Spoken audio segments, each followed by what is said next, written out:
Rights in the Indian constitution, ठीक है। तो जो सेकंड चैप्टर में ऐसे अगर आप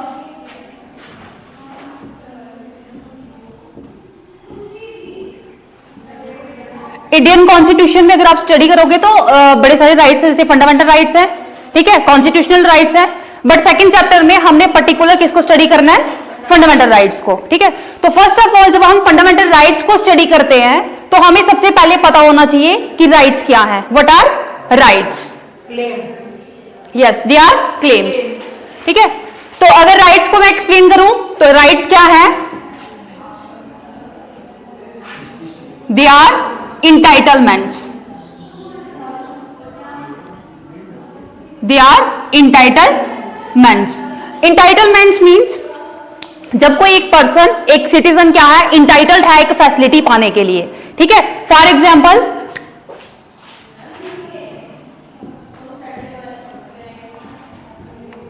right to life, right to liberty and right to property. Clear? Rights क्या है? Rights are entitlements. For example right to life, right to liberty and right to property. And second point is they are negative as well as positive in nature. कि rights are negative as well as positive in nature. अब ये negative कैसे है? Negative और positive कैसे है? Negative ऐसे है कि जहां पे स्टेट की इंटरफेरेंस नहीं होगी, ठीक है।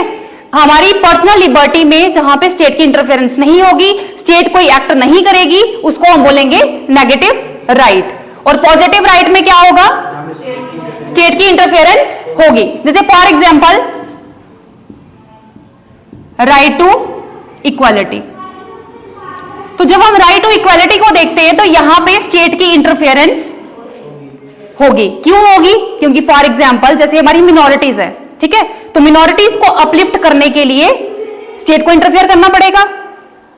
Is that clear? तो इसीलिए ये हमारा कौन सा राइट है? Positive right. फिर आगे जब हम पर्टिकुलर मतलब one by one fundamental right को पढ़ेंगे वहां पे आपको क्लियर होता जाएगा कि कौन सा नेगेटिव राइट है, कौन सा पॉजिटिव राइट है। यहां पे सिंपल हमने ऐसे याद रखना है कि नेगेटिव राइट वो राइट होता है जिसमें स्टेट की इंटरफेरेंस नहीं होती है, जिसमें हमारी पर्सनल लिबर्टी में स्टेट की इंटरफेरेंस नहीं होती है, ठीक है। और पॉजिटिव राइट कौन सा होता है? जहां पे स्टेट की इंटरफेरेंस होती है। For example right to equality, क्योंकि इक्वल करने के लिए तो मिनॉरिटीज के लिए स्टेट को इंटरफेयर करना पड़ेगा, ठीक है। नेक्स्ट,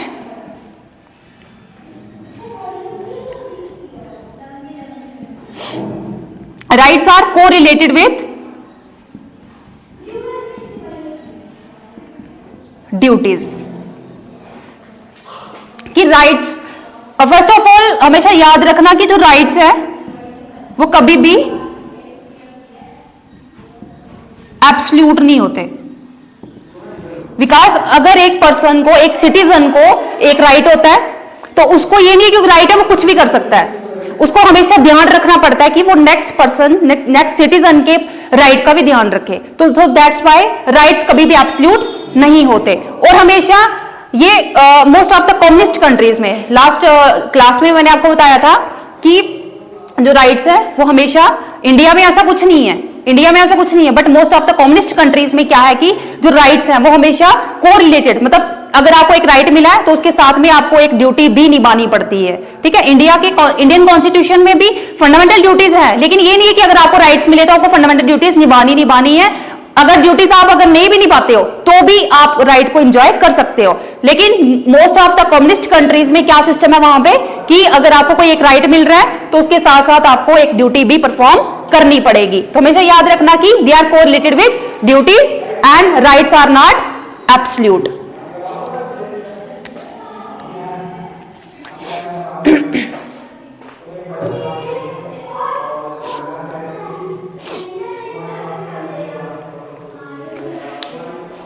तो यहां से थोड़ा सा आपको राइट का मीनिंग क्लियर हो गया कि राइट्स क्या है, इंटाइटलमेंट्स हैं, ये नेगेटिव भी होते हैं, ये पॉजिटिव भी होते हैं, ठीक है। They are correlated with duties and rights are not absolute. अब राइट्स आर एन एब्सोल्यूट को थोड़ी एक एग्जांपल मैं और दूंगी कि जैसे हमारे पास राइट टू लाइफ है, ठीक है, राइट टू लाइफ है तो मतलब उसमें आपका आ जाता है राइट टू लिसन म्यूजिक, ठीक है। तो राइट टू लिसन म्यूजिक मतलब एक बच्चे का अगर मन कर रहा है कि एक सिटीजन का, एक पर्सन का अगर मन कर रहा है कि वो म्यूजिक सुनेगा, ठीक है, अब वो म्यूजिक सुनेगा और वो उसका मन करे कि मैं लाउडली म्यूजिक सुनूंगा, ठीक है, अब वो लाउडली म्यूजिक लगा देता है तो उसकी वजह से उसका नेबर जो वो डिस्टर्ब हो रहा है, तो उसका राइट क्या हो रहा है, वहां पे वायलेट हो रहा है।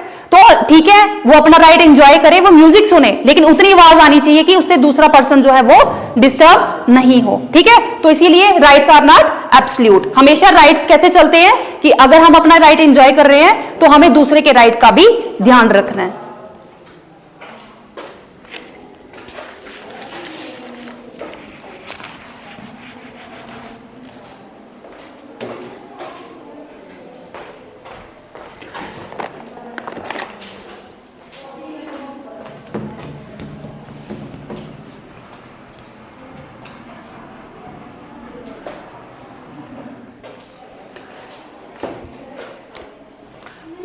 अब अगर हम बात करते हैं इवोल्यूशन ऑफ राइट्स की,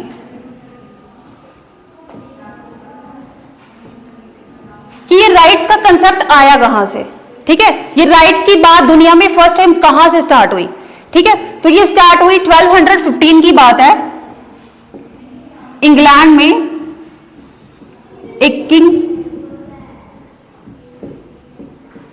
इंग्लैंड के जो किंग जॉन थे उन्होंने फर्स्ट टाइम अपने सिटीजन्स को कुछ राइट्स दिए थे।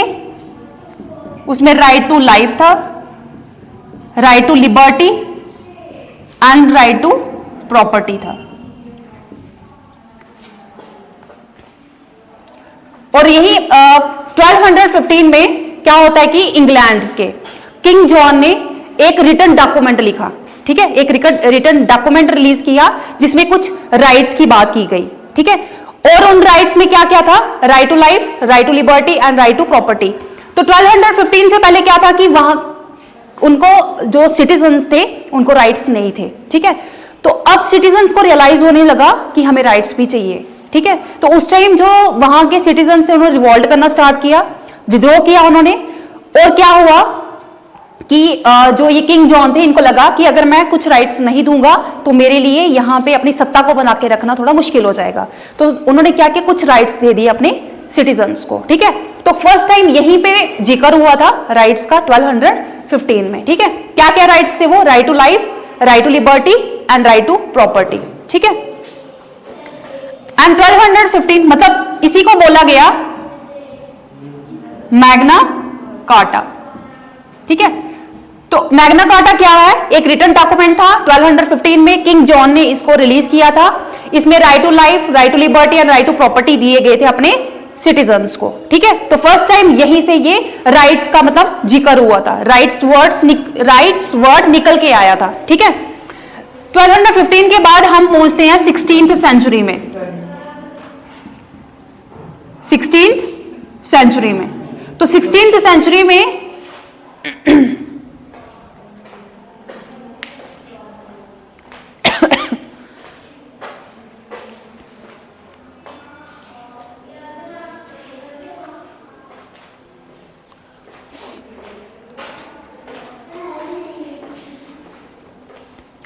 तो 16th सेंचुरी में हम पहुंचते हैं नेचुरल राइट्स के फिनोमिना में, नेचुरल राइट्स के फिनोमिना में, ठीक है।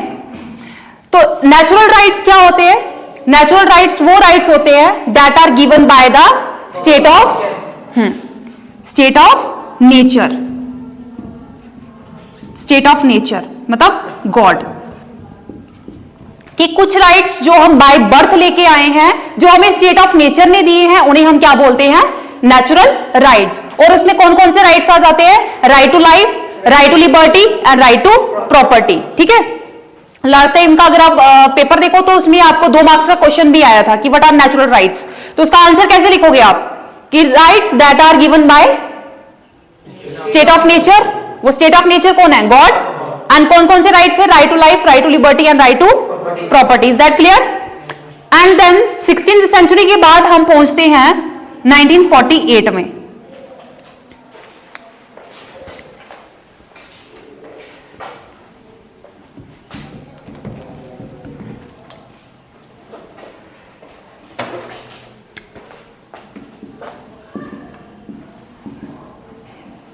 तो राइट्स में सबसे पहले हमने मैग्ना कार्टा को स्टडी किया, जो 1215 में किंग जॉन ने इसकी बात की।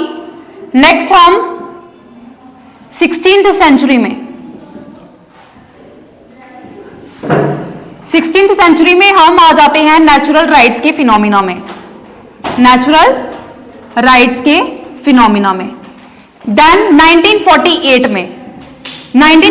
में हम आ जाते हैं UDHR।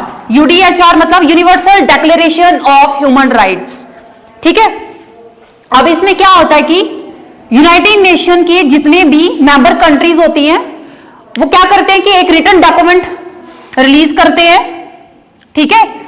उसमें कुछ राइट्स के बारे में बात की जाती है, ठीक है। और जो ये राइट्स थे मैक्सिमम आज की अगर आप मॉडर्न डेमोक्रेसीज को देखो तो सभी ने इन राइट्स को अपनाया है। और ये जो राइट्स ये मैक्सिमम किसके लिए हैं? वेलफेयर के लिए, सिटीजन्स के लिए भी हैं, पर्सन्स के लिए। ये मतलब जो ये ह्यूमन राइट्स हैं for the welfare of human beings. Declaration of human rights में किसकी बात की गई है? ह्यूमन राइट्स की, ठीक है। और ये क्यों बनाए गए हैं? ह्यूमैनिटी को सक्सेसफुल बनाने के लिए, for the welfare of human rights के लिए, ठीक है। और 10 December is celebrated as international human rights day, ठीक है।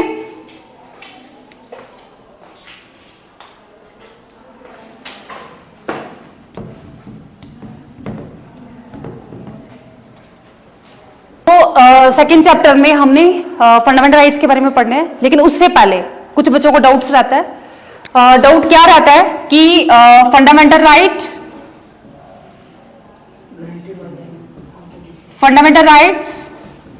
कॉन्स्टिट्यूशनल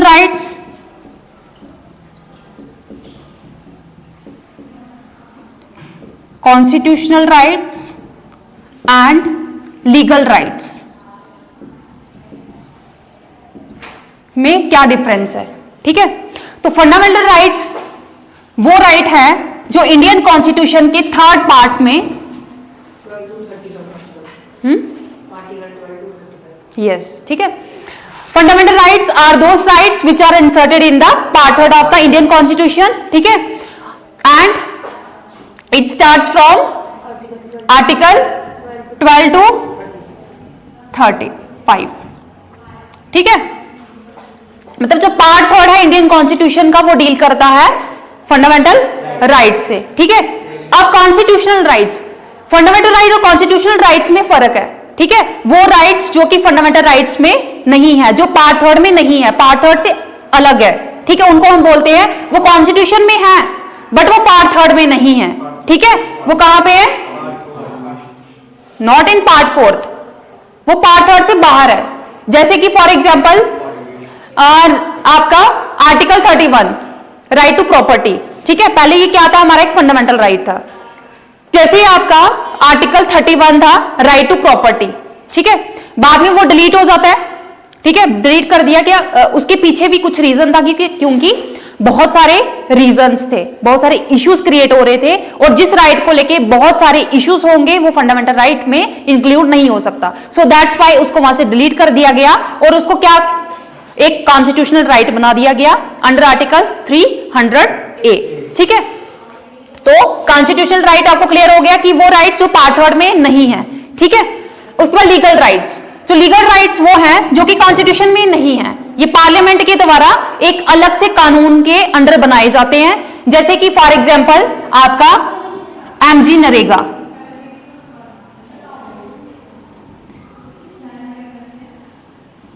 एमजी नरेगा के अंडर आपको राइट टू वर्क मिलता है,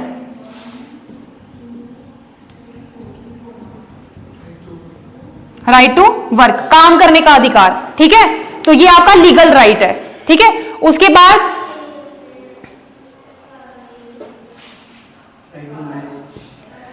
नॉट राइट टू मैरिज जो है वो राइट टू लाइफ में आता है और वो आपको फंडामेंटल राइट है, ठीक है। वो हादिया केस को जब हम स्टडी करेंगे आपको ये चीज क्लियर हो जाएगी, जब हम पर्टिकुलर राइट टू लाइफ को स्टडी करेंगे, ठीक है। उसके बाद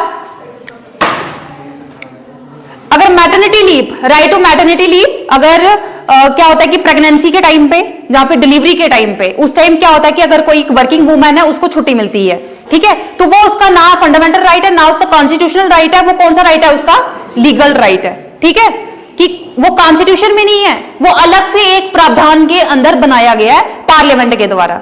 ठीक है, क्लियर।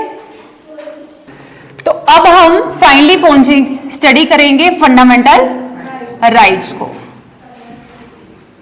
फंडामेंटल राइट्स, अब राइट्स का मीनिंग तो मैंने आपको समझा दिया कि they are entitlements, they are negative as well as positive in nature and they are correlated with duties. अब थोड़ा सा फंडामेंटल को समझ लेते कि ये फंडामेंटल वर्ड क्यों यूज किया है यहां पे। ठीक है, अब फंडामेंटल वर्ड का मतलब क्या है, अगर मैं पूछूंगी व्हाट आर फंडामेंटल राइट्स, तो यहां पे आपका आंसर है कि ma'am they are basic rights. Yes, they are basic rights, but yes those rights which are granted by the Indian Constitution। ठीक है, बट हमेशा एक रूल याद रखना पॉलिटिकल साइंस में कि कभी भी एक वर्ड का कोई भी सिनोनिम नहीं होता। ये चीज मैं बार बार बताती हूँ कि कभी भी एक वर्ड का सिनोनिम नहीं होता इन पॉलिटिकल साइंस। तो क्या होता है कि फंडामेंटल का एक अलग ही, yes they are basic rights, but एक फंडामेंटल का यहाँ पे क्या मीनिंग है कि देखो अगर फंडामेंटल राइट्स नहीं होते ना तो बहुत सारे कानून नहीं होते। जैसे आप जुडिशियल रिव्यू को स्टडी करते हो, जैसे आप आर्टिकल 32 को स्टडी करते हो, तो ये सब चीजें नहीं होती। और भी बहुत सारे लॉज हैं जो कि इमर्ज हुए हैं किसकी वजह से, फंडामेंटल राइट्स की वजह से। ठीक है, अब फंडामेंटल का क्या मतलब है, फंडामेंटल मींस मतलब जहां से बाकी पूरा जो लॉ है वो इमर्ज हो रहा है। ठीक है, क्लियर। अब फंडामेंटल राइट्स क्या है, ये दे आर बेसिक राइट्स,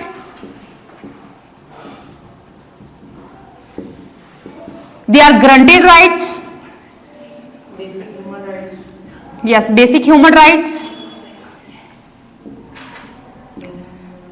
अच्छा एक चीज मुझे बताओ कि ग्रांटेड राइट्स है ये किसके द्वारा ग्रांटेड राइट्स है, बाय द इंडियन कॉन्स्टिट्यूशन। ठीक है, इंडियन कॉन्स्टिट्यूशन के द्वारा ये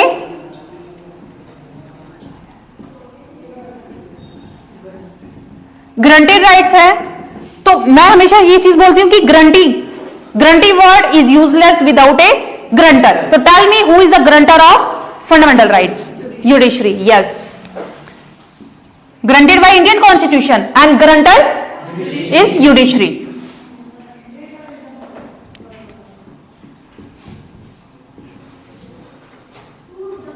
ठीक है, they are justiciable rights. Justiciable means that are enforced by the state।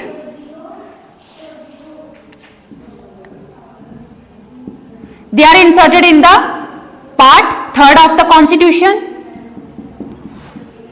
It starts from the article 12 to 35 and they are available against the state। ठीक है, अब ये वाला जो सेंटेंस है ना ये थोड़ा सा आपको अजीब लग रहा होगा क्योंकि सारे ऐसे एक फेवर वाले सेंटेंस आ रहे थे, लेकिन यहां पे कौन सा सेंटेंस आ रहा है कि they are available against the state.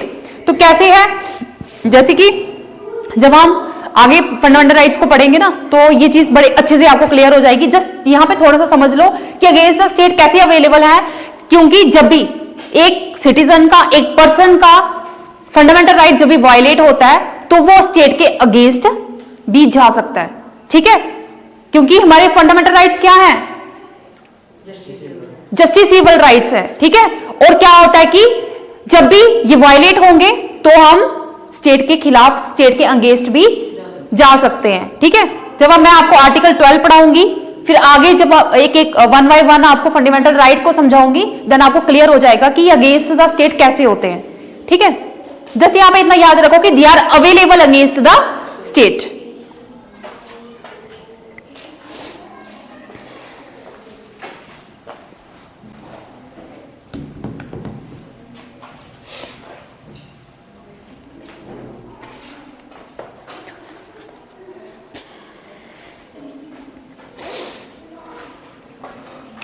अच्छा, यहां में फंडामेंटल राइट का थोड़ा क्लियर हो गया कि they are crucial for human dignity, they are basic rights, they are granted rights. ठीक है, it starts from the article 12 to 35। ठीक है, आर्टिकल 12 to 35। ठीक है, लेकिन यहां पे बड़ी ऐसे ध्यान देने वाली बात है कि आर्टिकल 12, अब मैंने क्या वर्ड लिखा था वहां पे, जब आपको डेफिनेशन समझाई वहां पे लिखा मैंने against the state, against the state, ठीक है। सबसे पहले हमें यही चीज समझनी है कि स्टेट होती क्या है, ठीक है। जब हम ज्योग्राफी में पढ़ते हैं तो वो स्टेट थोड़ी अलग है, क्योंकि एक यूनिट को, एक एरिया को, एक रीजन को बोला जा रहा है, लेकिन यहां पे पॉलिटिकल साइंस में स्टेट का मतलब कुछ और है, अलग है, डिफरेंट है, ठीक है। क्या है कि article 12 it start from article 12 to 35, लेकिन यहां पे ध्यान देने वाली बात यह है कि आर्टिकल 12 और आर्टिकल 13 में कोई भी फंडामेंटल राइट नहीं है। फंडामेंटल राइट आपके स्टार्ट होते हैं आर्टिकल 14 से, ठीक है। अब आर्टिकल 12 को समझने की कोशिश करते हैं कि इसमें क्या है। आर्टिकल 12 में क्या है, definition of state, definition of state. अब ये स्टेट को समझेंगे, ये डेफिनेशन मैंने नहीं दी, आपने नहीं दी है, ठीक है, ये हमारे कॉन्स्टिट्यूशन में लिखा गया है, ठीक है। तो इस डेफिनेशन में लिखा गया है government and parliament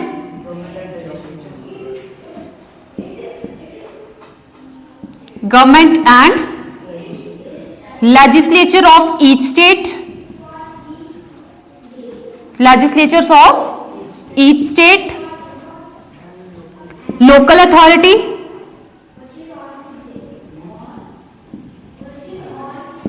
other authorities,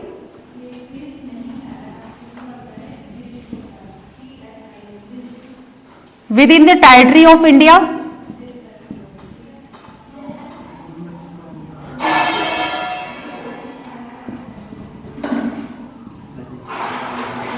are outside the territory under the control of government of India.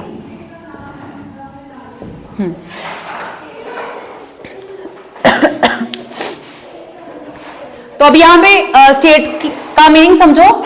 State जो हम ज्योग्राफी में स्टेट पढ़ते हैं वो स्टेट नहीं है, ये यहां पे स्टेट का मीनिंग कुछ और है, ठीक है। एक्चुअली यहां पे स्टेट क्या है, पावर, ठीक है। पॉलिटिकल साइंस में स्टेट किसको बोला जाता है, पावर को, ठीक है। अब ये डेफिनेशन क्या बोलती है कि government and parliament, government and legislatures of each state, local authority, other authorities with in the territory of India, कि ये सारी चीजें कहां पे, कोई भी अथॉरिटी जो कि इंडिया की टेरिटरी में होंगी या फिर टेरिटरी से बाहर भी होंगी, बट वो किसके कंट्रोल में होंगी, गवर्नमेंट ऑफ इंडिया। यहां पे मैं आपको एग्जांपल देती हूं, जैसे एयरपोर्ट अथॉरिटी ऑफ इंडिया,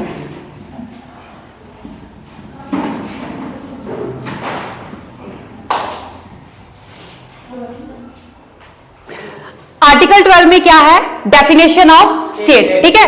तो आर्टिकल 12 क्या बोलता है कि स्टेट क्या है, स्टेट को एक्सप्लेन कर रहा है, स्टेट की डेफिनेशन दे रहा है। क्या है इस डेफिनेशन में कि government and parliament, government and legislature of each state, local authority, other authorities with in the territory of India, outside the territory of India, under the control of state government. अब अगर आप देखो कि जैसे for example airport authority of India, ठीक है, airport authority of India जो airport है वो कौन सी लिस्ट में आता है, सेंट्रल लिस्ट में, ठीक है। वहां पे जो भी पूरा किसके कंट्रोल में है, सेंट्रल गवर्नमेंट, यूनियन गवर्नमेंट के कंट्रोल में। बट अब यूनियन गवर्नमेंट खुद वहां पे काम नहीं करेगी, ठीक है, वहां पे हायर किया जाएगा एक प्राइवेट कंपनी को, ठीक है। अब वो देखो गवर्नमेंट के फंक्शन कौन कर रहा है, गवर्नमेंट के फंक्शन कौन कर रहा है, एक प्राइवेट कंपनी, ठीक है। अब वो प्राइवेट कंपनी जब गवर्नमेंट के फंक्शन कर रही है, इट्स मीन उसके पास भी पावर है और वो भी एक स्टेट है, ठीक है। अब उस कंपनी में कोई अगर एक पर्सन, एक सिटीजन काम कर रहा है और उसके जो फंडामेंटल राइट है वो वायलेट हो रहे हैं, तो क्या होगा कि अब जो प्राइवेट कंपनी है वो क्या बोलेगी कि मैं एक प्राइवेट कंपनी हूं, तो अब आप मैं स्टेट नहीं हूं और मैं आपके फंडामेंटल राइट वायलेट कर सकती हूं। नहीं, ऐसा नहीं है, क्योंकि वो एक सेंट्रल गवर्नमेंट का काम कर रही है, ठीक है। तो एट दैट टाइम क्या होगा, वो भी स्टेट है। अब वो जो इंडिविजुअल है जिसका फंडामेंटल राइट क्या हो रहा है, वायलेट हो रहा है, तो वो उसको सुप्रीम कोर्ट में या हाई कोर्ट में लेकर जा सकता है, ठीक है। तो अब समझ में आया कि वो जो मैंने पॉइंट लिखा था, against the state, against the state, कि जो फंडामेंटल राइट्स हैं ये अवेलेबल कैसे होते हैं अगेंस्ट द स्टेट। ठीक है, अब सबसे पहले हमें स्टेट का मीनिंग समझना था, तो हमें आर्टिकल 12 को जब स्टडी किया तो हमें डेफिनेशन पता चली कि स्टेट क्या है। ठीक है, क्या है स्टेट? स्टेट क्या है? पावर। मतलब जैसे हम ज्योग्राफी में बोल रहे हैं कि एरिया को स्टेट बोल रहे हैं, पॉलिटिकल साइंस में स्टेट पावर, एरिया नहीं है, स्टेट है पावर। ठीक है, अब पावर तो बहुत सारे टाइप्स होते हैं पावर के। कौन सी पावर? डिसीजन मेकिंग, मतलब ऐसी अथॉरिटी जिसके पास डिसीजन मेकिंग पावर होगी। ठीक है, डिसीजन मेकिंग पावर होगी। अब ये डिसीजन मेकिंग पावर कौन से एरिया में होगी? With in governance. ठीक है, विद रिगार्ड टू गवर्नेंस। ठीक है, अब हम देखेंगे आर्टिकल 13 को। ठीक है, आर्टिकल 13 में भी कोई भी फंडामेंटल राइट नहीं है। तो फंडामेंटल राइट नहीं है तो क्या है इसमें? इसमें डेफिनेशन है लॉ, डेफिनेशन ऑफ लॉ। अब जब डेफिनेशन ऑफ लॉ है तो आपके माइंड में एक चीज आ रही होगी कि यहां पे लॉ का मीनिंग है, तो यहां पे लॉ का मीनिंग नहीं बताया है, यहां पे एक नेगेटिव डेफिनेशन दी है कि कानून क्या नहीं है। ठीक है, आपका जो जुडिशियल रिव्यू का कंसेप्ट है वो भी आर्टिकल 13 में ही दिया गया है। ठीक है, any order, any legislation, any action, any amendment, any amendment, any ordinance. ठीक है, अब स्टेट कोई भी ऑर्डर पास कर रही है, कोई भी लेजिस्लेशन प्रोसेस चल रहा है, कोई भी एक्शन हो रहा है, कोई भी अमेंडमेंट हो रही है, कोई ऑर्डिनेंस पास हो रहा है, उसकी वजह से जो हमारा फंडामेंटल राइट है वो वायलेट होगा, उसकी एब्रिजमेंट होगी, उसकी कॉन्ट्रावेंशन होगी, देन वो सिटीजन, वो पर्सन सुप्रीम कोर्ट में जाएगा, हाई कोर्ट में जाएगा। ठीक है, और सुप्रीम कोर्ट, हाई कोर्ट इसको एग्जामिन करेगा, एंड अगर एग्जामिन करने के बाद सुप्रीम कोर्ट, हाई कोर्ट को ये चीज क्लियर हो जाती है कि हाँ इस ऑर्डर की वजह से, लेजिस्लेशन या फिर एक्शन, अमेंडमेंट, ऑर्डिनेंस की वजह से जो फंडामेंटल राइट है वो वायलेट हो रहा है, उसकी एब्रिजमेंट हो रही है, उसकी कॉन्ट्रावेंशन हो रही है, तो एट दैट टाइम्स वो जो लॉ है वो क्या हो जाएगा? It declares ultra vires. Ultra vires, ultra vires means null and void, उसको स्टेप डाउन डिक्लेयर कर दिया जाएगा। ठीक है, तो आर्टिकल 13 में क्या है? Judicial review. आर्टिकल 12 में क्या है? Definition of state. नाउ अब हमारे फंडामेंटल राइट्स स्टार्ट हो जाएंगे। ठीक है, आर्टिकल 14 टू, अगर हम देखो आर्टिकल 12 टू 35 क्या है? हमारे फंडामेंटल राइट्स है, बट हमको ये चीज अब क्लियर हो गई कि आर्टिकल 12 में कोई फंडामेंटल राइट नहीं है, आर्टिकल 13 में भी कोई फंडामेंटल राइट नहीं है। और अगर हम देखें actually fundamental rights are started from the article 14 to 32। जब हम आर्टिकल 33, आर्टिकल 34 एंड आर्टिकल 35 को स्टडी करेंगे तब भी आपको पता चलेगा कि उसमें भी कोई फंडामेंटल राइट नहीं है। ठीक है, हाँ, तो अब हम आर्टिकल 14 को स्टडी करेंगे। एक्चुअली आर्टिकल 14 से लेके 32 तक क्या है? हमारे फंडामेंटल राइट्स। ठीक है, कितने फंडामेंटल राइट्स है? 6। ठीक है, फंडामेंटल राइट्स कितने हैं? 6। देखो इंडियन कॉन्स्टिट्यूशन को क्या बोला जाता है? Bag of burrowing. क्या बोला जाता है? Bag of burrowing. तो जो ये फंडामेंटल राइट्स हैं ये भी कहीं से लिए हैं? ठीक है, यूएसए से। ठीक है, जब फर्स्ट चैप्टर पढ़ाया था तो वहां पे मैंने आपको ये चीज बड़े अच्छे से क्लियर की थी कि कौन सी चीज कहां से ली है। ठीक है, क्योंकि जब कॉन्स्टिट्यूशन बनाया गया एट दैट टाइम बहुत सारे जितने भी कॉन्स्टिट्यूशन थे, मतलब जितनी भी डेमोक्रेसीज थी, हर एक का कॉन्स्टिट्यूशन स्टडी किया गया और जो भी अच्छी अच्छी चीजें थी वहां से वारो कर ली गई। वहां से ये नहीं है कि वहां से हमने चीटिंग की है, वहां से वो चीज लेके हमने अपने कॉन्स्टिट्यूशन में डाल दी, नहीं ऐसा कुछ नहीं है। जैसे फॉर एग्जांपल साउथ अफ्रीका के कॉन्स्टिट्यूशन को स्टडी किया जा रहा है तो क्या पूरी वैसा ही उठा के हम अपने कॉन्स्टिट्यूशन में डाल देंगे? ऐसा कुछ नहीं था, जस्ट वहां से एक आइडिया लिया गया था। क्योंकि हम बोलते हैं ना चीटिंग नहीं करनी चाहिए, चीटिंग करना एक गलत चीज है। हाँ गलत चीज है, हमने चीटिंग नहीं की है। जस्ट क्या है कि कोई चीज बनाने से पहले हम बहुत सारी चीजों को स्टडी करते हैं, फिर वहां से आइडियाज लेते हैं। ठीक है, वही आइडियाज लिए गए थे और उसी आइडिया, क्योंकि साउथ अफ्रीका में क्या है, यहाँ पे कास्ट को लेके कास्ट डिस्क्रिमिनेशन है, तो वहां पे कास्ट को लेके कोई प्रॉब्लम नहीं है। वहां पे कलर को लेके अपार्थाइड वाला सिस्टम है, तो वहां पे अपार्थाइड मतलब कलर के लिए प्रावधान बनाए जाएंगे, प्रोविजंस बनाए जाएंगे। इंडिया में तो ऐसा कुछ नहीं होगा। हाँ वहां पे कुछ प्रॉब्लम थी, उसके लिए क्या सोल्यूशन वहां पे रखे गए हैं। ठीक है, वैसे ही यहाँ पे कास्ट को लेके होंगे, यहाँ पे कास्ट के बारे में होगा, वहां पे कलर को लेके। ठीक है, तो वैसे ही हमारे फंडामेंटल राइट्स जो हैं ये कहां से लिए गए हैं? यूएसए से। ठीक है, ठीक है, 6 फंडामेंटल राइट्स है, वन बाय वन हम इसको स्टडी करेंगे। ठीक है, फर्स्ट राइट कौन सा है? Right to equality. Right to equality, it starts from the article 14 to 18।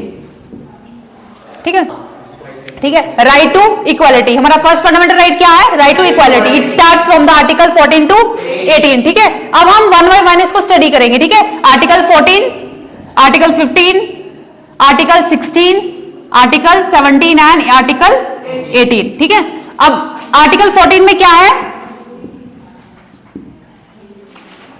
Equality before law. ठीक है, इसी के साथ साथ में एक और कंसेप्ट आता है, इक्वल प्रोटेक्शन ऑफ लॉ। ठीक है, ये जो इक्वालिटी बिफोर लॉ है ये है आपका ब्रिटिश कंसेप्ट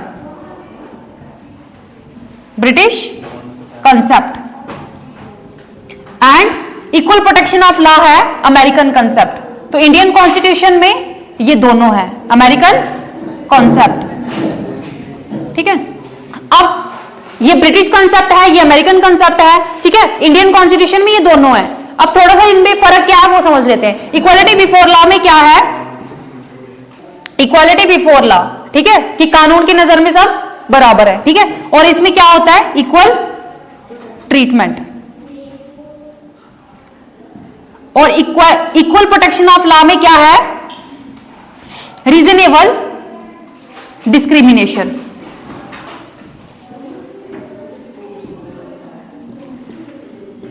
ठीक है, इक्वालिटी बिफोर लॉ ये ब्रिटिश कंसेप्ट है और इसमें इक्वल ट्रीटमेंट होती है सिटीजन्स के साथ।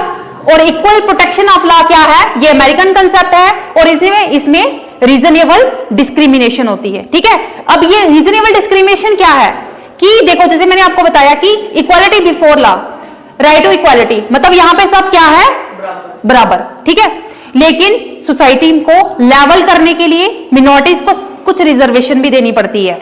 तो जब हम मिनॉरिटी वालों को रिजर्वेशन दे रहे हैं, इट्स मीन उनको थोड़ा सा एक्स्ट्रा कुछ दिया जा रहा है, तो हम क्या बोलेंगे कि ये डिस्क्रिमिनेशन हो रही है। लेकिन वो कौन सी डिस्क्रिमिनेशन है? Reasonable discrimination. अगर हमने सभी प्लेयर्स को लेवल पे लाना है तो क्या करना पड़ेगा? कुछ रिजर्वेशंस देना जरूरी है। ठीक है, अब ये जो है इक्वल बिफोर लॉ, इसमें क्या है कि जैसा सिस्टम है वैसे ही रहने दो, इक्वल ट्रीटमेंट करो, जैसा सिस्टम है वैसा ही रहने दो। तो इसमें ये थोड़ा सा कंजर्वेटिव है, कंजर्वेटिव। ठीक है, ध्यान से सुनो, कई बार ये शॉर्ट आंसर में पूछ लेते हैं कि what's the difference between equality before law and equal protection of law. ठीक है, और ये जो reasonable discrimination, equal protection of law क्या है? प्रोग्रेसिव। ऑब्वियस सी बात है कि डिस्क्रिमिनेशन हो रही है उसके पीछे क्या रीजन है कि जो सोसाइटी है वो क्या करे? प्रोग्रेस करे। ठीक है, और इक्वालिटी बिफोर लॉ में क्या है कि जैसा है वैसा ही सिस्टम रहने दो, ये क्या है? कंजर्वेटिव। तो आर्टिकल 14 आपको क्लियर हो गया कि इसमें क्या है? Equality before law and equal protection of law. ठीक है, अब हम स्टडी करेंगे आर्टिकल 15 को। आर्टिकल 15 में क्या है?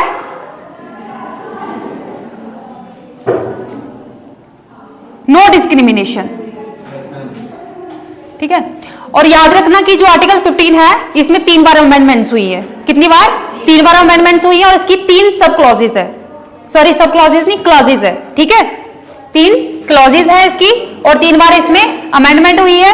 और ये आर्टिकल 15 में क्या है, no discrimination on the basis of, जब कोई अमेंडमेंट होती है किसी आर्टिकल के साथ, ठीक है, तो क्या होता है कि अल्फाबेटिकली जब आर्टिकल में अमेंडमेंट होती है, ठीक है, तो अल्फाबेटिकल उसको नंबर दे दिया जाता है, ठीक है, उसी को बोलते हैं सब क्लॉज या फिर न्यूमेरिकल 15(1), तो इसको हम बोलते हैं क्लॉज, ठीक है। तो article no discrimination on the basis of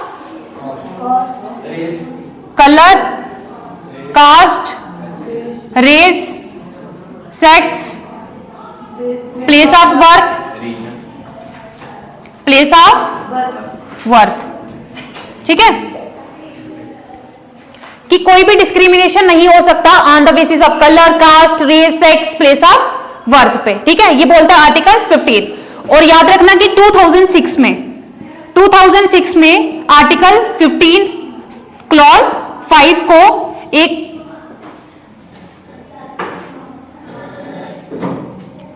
पास किया गया था और इसमें क्या था कि रिजर्वेशन मिली थी, रिजर्वेशन, ठीक है, कि एजुकेशनली बैकवर्ड क्लासेस जो है उनको हायर एजुकेशन में, कॉलेजेस में, प्राइवेट कॉलेजेस में और हायर एजुकेशन में उनके लिए अलग से एक रिजर्वेशन होगी, ठीक है, अंडर आर्टिकल 15 क्लास 5 में, ठीक है। और ये आर्टिकल 15 का ही है 2006 में।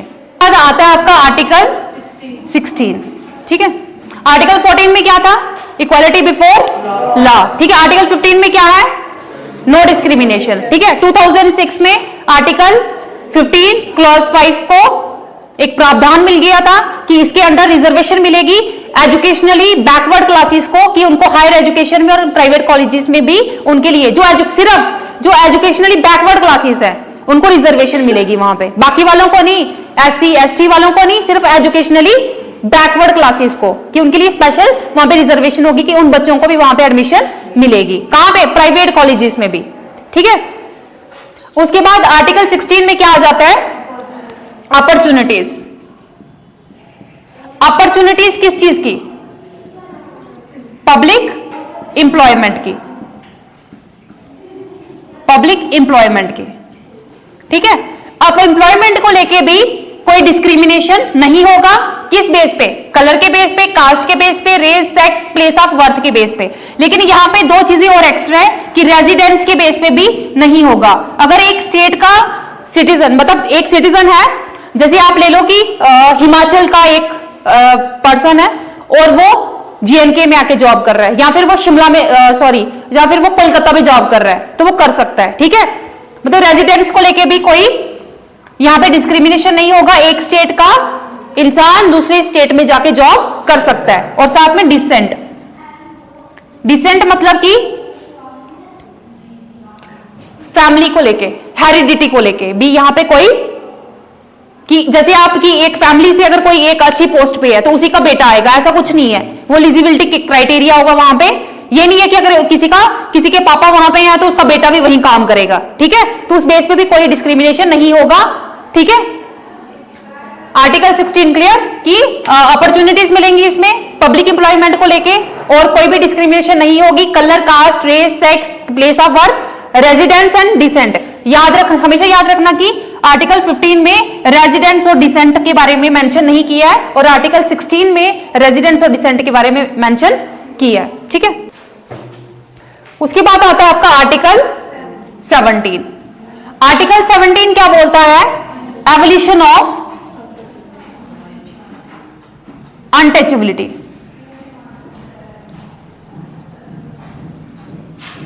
Evolution of untouchability. अब जैसे मैंने आपको बताया था कि राइट्स आर नॉट एब्सोल्यूट, ठीक है, राइट्स कभी भी एब्सोल्यूट नहीं होते, बट आपका जो आर्टिकल 17 है, आर्टिकल 17 क्या है, एब्सोल्यूट है, ठीक है।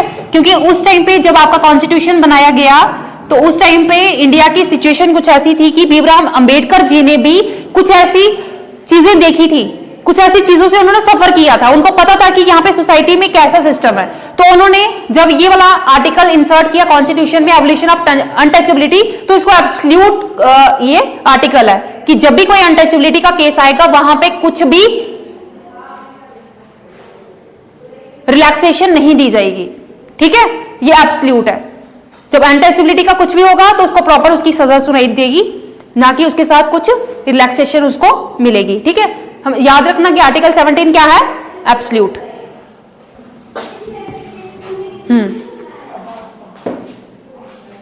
देखो आर्टिकल 18 क्या बोलता है कि टाइटल्स को खत्म करने के लिए, ठीक है।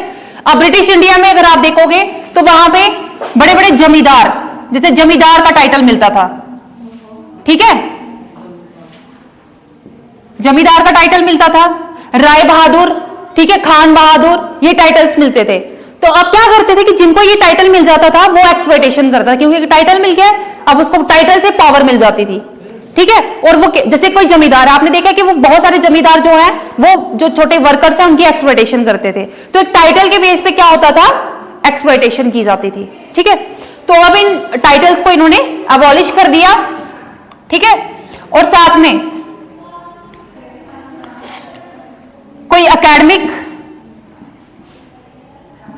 ठीक है, कोई मिलिट्री का टाइटल है, ठीक है, कोई एलिजिबिलिटी का टाइटल है तो उसको आप वो टाइटल रख सकते हो, ठीक है, उसको अबॉलिश नहीं किया। और 2019 में क्या हुआ कि एक राघवन केस आया, उसमें जिन लोगों को जैसे पद्मश्री, ठीक है, नेशनल अवार्ड्स होते हैं, ठीक है, उनको जिनको ये मिले होते हैं वो भी अपने साथ पद्मश्री लगा के एक टाइटल लगा देते थे, तो वो चीज भी अबॉलिश कर दी गई 2019 में, ठीक है, राघवन केस के अंडर।